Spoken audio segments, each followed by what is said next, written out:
a gaskiya Najeriya ba ta yi sa'a shugabanni ba, domin hanni ɗin da nake faɗa abin da muka yi wa Najeriya ya kamata duka mu a ɗaure mu. Za ka iya ƙayyadewa daga wani wa'adi kawo yanzu ko ku wasu kaware daban?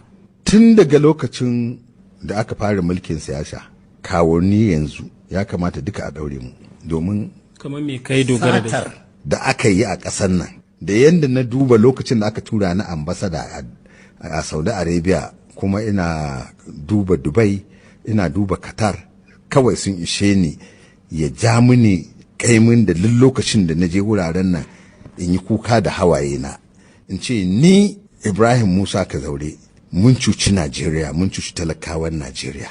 Ambasada ka fa yi minista a Najeriya, kuma kai ma fa a lokacinka har wasu alƙawura kai wa Najeriya cewa za a samu wutar lantarki mai ɗorewa, kuma lokacin nan ya zo ya wuce ba a samu ba. Gashi kuma yanzu a iya cewa gaskiya ce ta bayyana, duk halin naku iri ɗaya ne. Wallahi in gaya maka gaskiya duk halinmu iri ɗaya ne. Ba zan cire kaina ba, amma ya danganta ga iyakacin ƙarfinka a lokacin a gwamnati. A lokacin da muka yi yadda muka yi rawar ganinmu bai kai abin da ya kamata mu yi ba.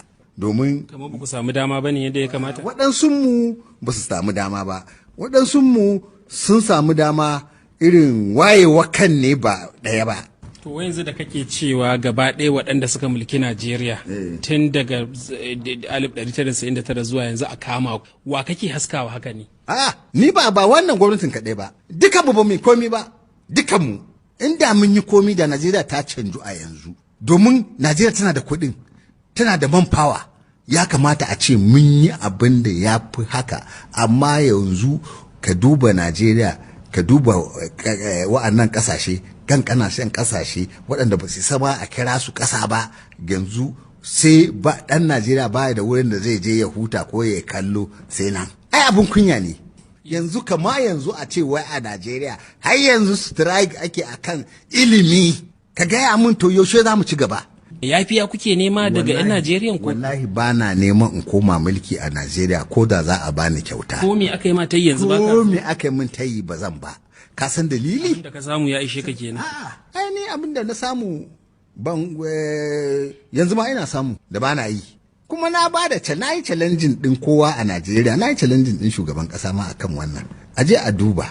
Yanzu da wani ido kake ganin 'yan Najeriya za su kalle ku? Na faɗi gaskiya. Kuma wallahi a ko gaban wa zan faɗi gaskiyar nan, ba na jin tsoron kowa, duk mutumin da ya saci kuɗin Najeriya maida. Yanzu sa hukumomi a Najeriya su ce sun ji shawarar nan taka, a ce za a fara yi muku ɗauki ɗaiɗai, ba ka ji ko daga baya za ka ce da ka shina ba kai wannan maganar ba? Wallahi ba na, ai na yi ta shekara 3-4 da ta wuce. Na ce Buhari, duk wanda ya saci kuɗinku ko kama shi ya biya kuɗinku. Na kuma ce wa Buhari, ni in na yi a zo a kama ni in ba da kuɗin da na sata. Na faɗa, in dai na sata wanda ba haƙƙina ba, a zo zan biya. Ambasada Ibrahim Kazaure, tsohon ministan ayyuka na musamman kenan a tattaunawarsu da Abubakar